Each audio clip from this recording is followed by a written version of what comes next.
everybody, it's Sandra with Ginger Bloom Quilts, coming to you from my quilt studio in Chattanooga, Tennessee. Today I'm going to do a video on loading the long arm. I found some quilt tops at a quilt shop on the at a fall or spring quilt crawl. Don't know when. That's how long it's been since I picked this up. And someone had donated them from a guild or something. And so I picked up this top for 15 bucks. That is money. When you can find something that's already pieced for you, especially when you'd rather quilt, which is what I would rather do. I would rather be doing the quilting than the piecing. So I picked this up, and I just love the color because I thought, surely I've got something at home that's going to match this. So it measures 68 by 84 approximately, and it's been hand stitched.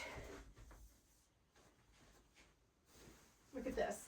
Whoever does this hand stitching, if this is your quilt and you're seeing this video, good job. They did a really, really good job. I'll give you guys a close-up of that too. But anyway, so they also press their seams. I know there's people who are like, hey, the long armor, they don't need the seams pressed or anything. You don't have to, but I prefer the seams to be pressed because when I'm quilting and the machine runs over these seams that are pressed, the seams that are pressed, they just look a lot better. But the seams that aren't pressed may be a little more lumpy and they don't lay down as good. And I guess that's why I prefer my seams to be pressed, because I just think it looks better, and especially when the quilt rolls over it. Because if you see this here, when I put a top on it and batting and everything, it's going to mash it down, but it's not going to be really nice and flat like these. So here in a few minutes, I'm going to take the time to make sure that this is nice and iron. The other thing I'm looking at are these here. So when I'm quilting, now these are for me, and you'll be doing it for other people. So when I'm doing it for other people, I don't get as detailed with things such as this. I know a lot of you have trimmed your quilts, or you get to an end of a block and you have these open seams, and it does happen a lot kind of around the edge. So you can fix these, or you can, and I'll show you when you put it on here how you can baste, and you will baste these down. The problem with stuff like this is that your foot could pick it up and turn it over. Let me show you. Your foot could pick it up and turn it over, and then you've sewn across it. You got to stop, pick that out, lay it down. You're going to end up fooling with it anyway. So instead of chasing a problem, take care of it in the very beginning, and then it's not a problem at all. But so sometimes when I'm doing this, if it's just something like that, and let's say it's for a customer, I will like either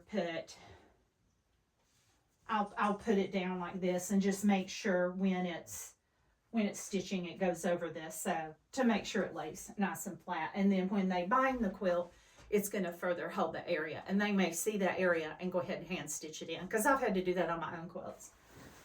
So that is basically the top, what I'm going to do. And because of the random patterns, I'm just going to, you have all these different blocks.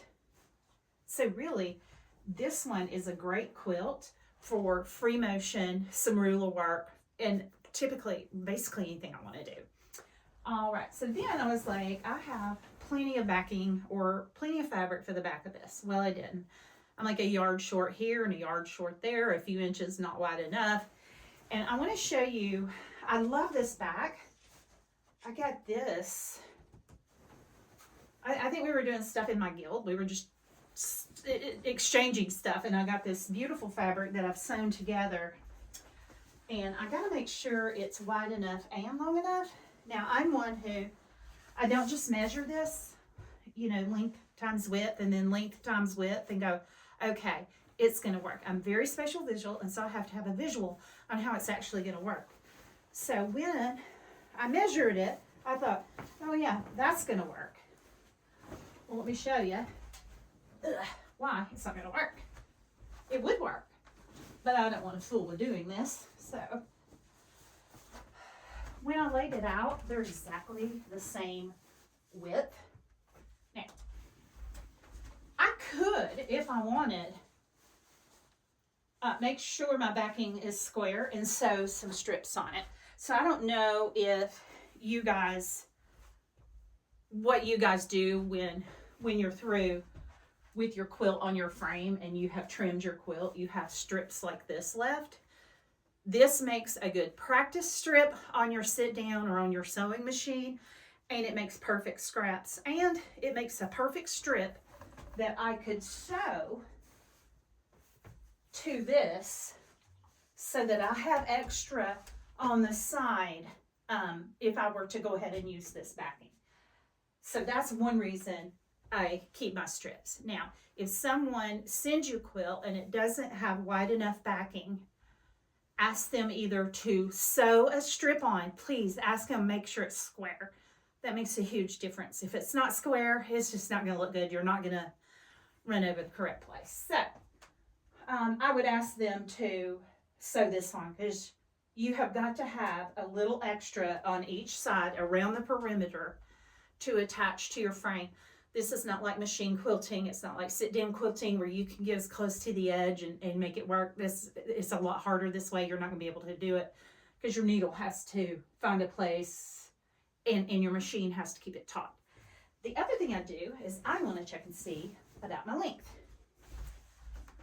I do this every quilt, every time, because I have been burned, and boy, let me tell you, when you get burned not checking it, you'll remember and you'll check it every time.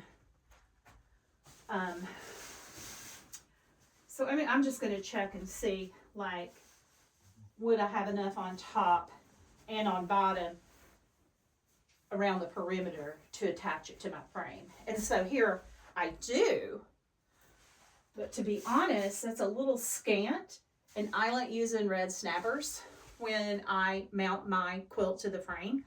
And so I don't want, I would like to have a little more. If this was all I had, I would pin it, because I just can't take the chance. But doing this gives me a visual of, hey, if after I put my backing on the frame, I have about 3 inches to start the top of my quilt. And then when I get through, I'll have approximately this many inches. So I know visually I've done it, that I have enough room, and I'm not in that guessing game of biting your nails. Hey, am I going to run out? So anyway, that's one of the things I do.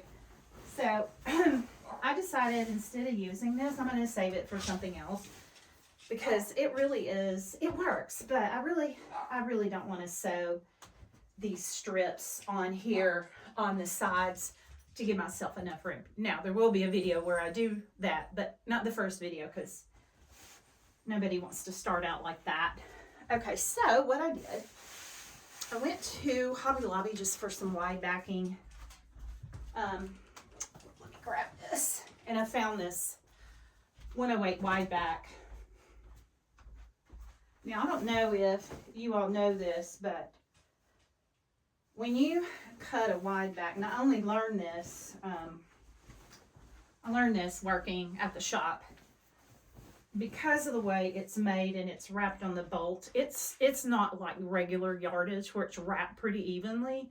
It's pretty wonky on the bolt. So even though they've cut you a straight line on the table, it is not going to be a square quilt back. And believe me, you need this square. It will make your life 10 times easier. You know, it's not one of those things where you deal with a problem when it comes to you. If you start out with a problem, it's going to be a problem for 68 by 84, or however big your quilt is, it'll be a problem. And so it's just better to make sure you're square, so you know when the sides are running that you're square. Okay, so in saying what I was saying, I'm going to open this up. So this is my, so I've got 108 from top to bottom, right? And I got 2.5 yards for the sides. But this being a wide back and it being cut, it's not going to be square. It's just not. If I were to lay it out on the table and try to square this up, it's not going to be square. And that's just the way it is. So how in the world would I square this without folding it all back up and trying to square 108 by 2.5 yards? Easy. I'm going to do a grain. Sorry, that didn't make sense. I'm going to rip it. I know that sounds crazy, but I'm going to rip the sides. It goes with the grain, and with the grain, that'll be a straight seam. And then my quilt square without having to put it on a table. Now, if it were someone else's backing that they cut out for me, I'm going to square it. And I'll show you that in some other videos. So, again, I'm going to check. I have to check. I think this yellow is going to look really good with this. And I realize I have my backing face up right now, but it's just so I can see what I'm working with.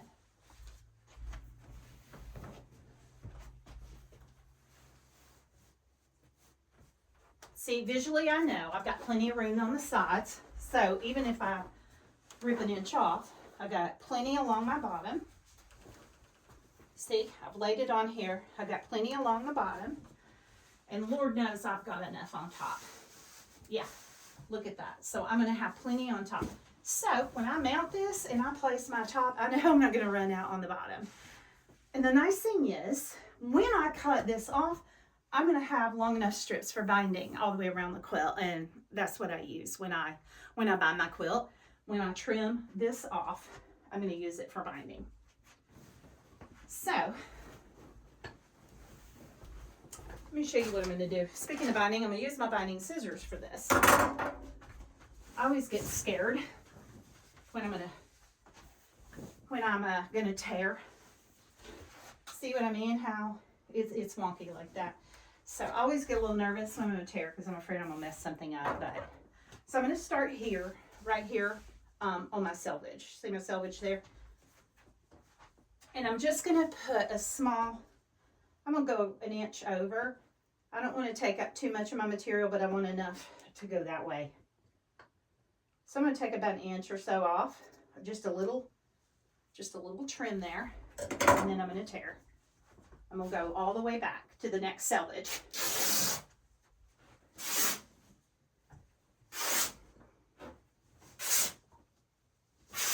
Ooh. There we go. Got it. See, had I gone with that side, big straight, it isn't. Do you see how much difference there is from when I started and then through the middle? But you know what? This side, that is straight. And now I'm going to do the same thing to the other side.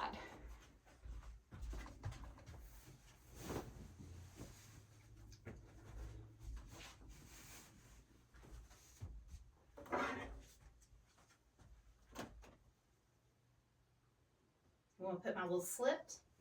Put my little slit there. And I'm just going to tear it all the way to the other end, to the selvage.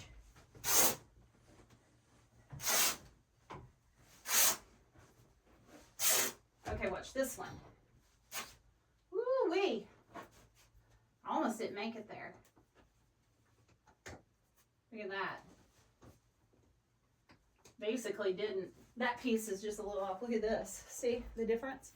You wouldn't believe that, but this makes a difference when you're moving this way and something's rolling. You know, it's kind of like the law of physics. Things start crawling the wrong way, and you don't want to do that.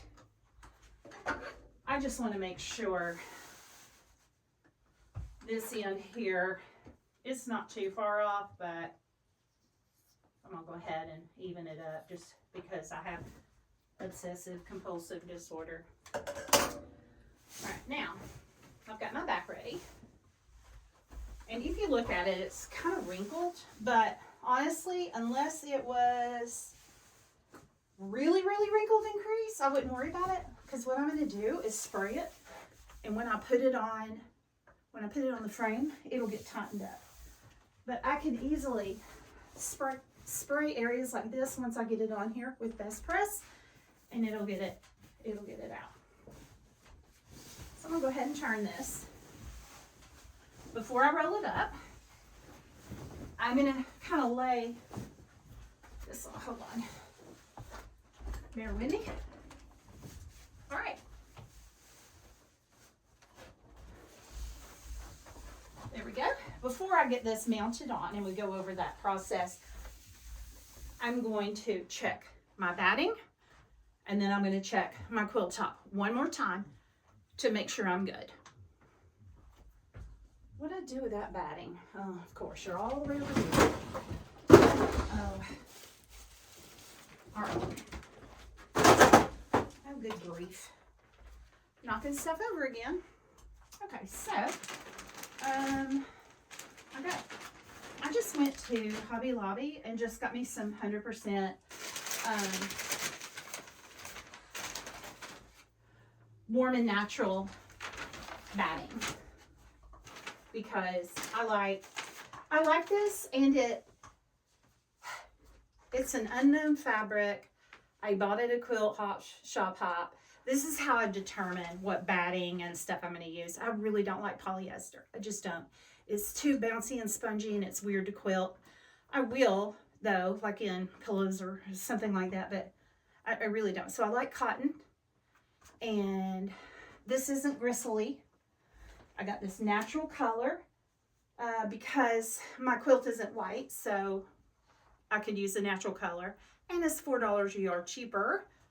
And of course, this is the week Hobby Lobby had a sale. Anyway, okay, so now batting. Remember, you have a dimple side and you have a pimple side. The pimple side is when it was made, the needles punch through and give you these little pimples. So I always say people want to see your dimples and not your pimples. So make sure your pimples face down. The needle just goes through better that way. Let me see, I forget how wide this was.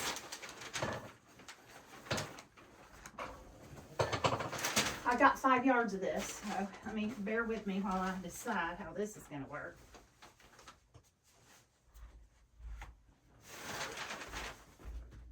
Oh yeah, I'll have plenty this way also. See how much I have?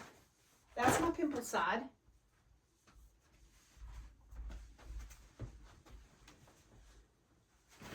You know what, also, just because of the way this is, I could probably lay it underneath, still wrapped up. If you have a batting bar, that's really nice because it keeps it off the floor. But I might be able to just flip this over and roll it under and have plenty. So I'm going to see what I can do here. I'm always inventing new ways to do things. Try to flip this over. So my pimples are down. You know, I should have had her just leave that on the roll because I got the end of the bolt. So I'm going to put my pimples down. I'll roll it up here in just a second. Okay, so I've got plenty of batting. Now I'm going to make sure my batting goes to the top of my quilt and not the bottom first. Make sure you have room behind your machine so you can skedaddle down through there. I like making sure my batting is at the top first. I know this is taking a little bit of time, but you will be glad you did it.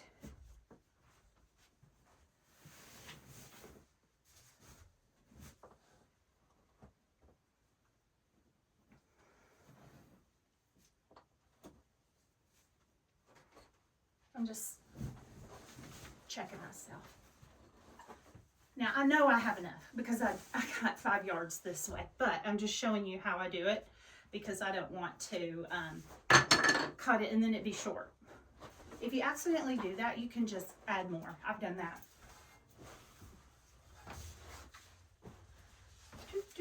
Here I come around the bend.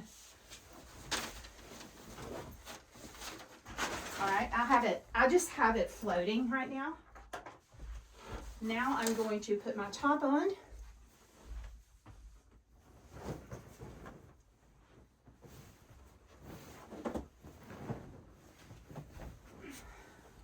I'm concerned about my width here. I know I've got length, and I have plenty of width. So my backing, my batting, and my top are all going to go on here, and I'm not going to be panicking when I get to the edges or when I get to the end, because I'm going to have enough. When I was quilting for someone, I had like, anyway, I got down to the bottom and I went by the measurements, and the backing wasn't big enough. So when I got down, I needed this much more. So I had to sew some on. I took it off my frame. I had to sew some on, reframe it, line everything back up, and it was edge to edge. Thank goodness I was able to get it on there, straighten it, and go edge to edge. Was not fun, but I got it done. That's a problem you don't want. Always, always, always, always check your quilt.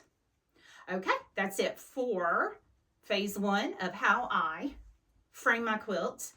And the next video will focus on getting this on the frame. I'll see you on the next video, guys. Thank you.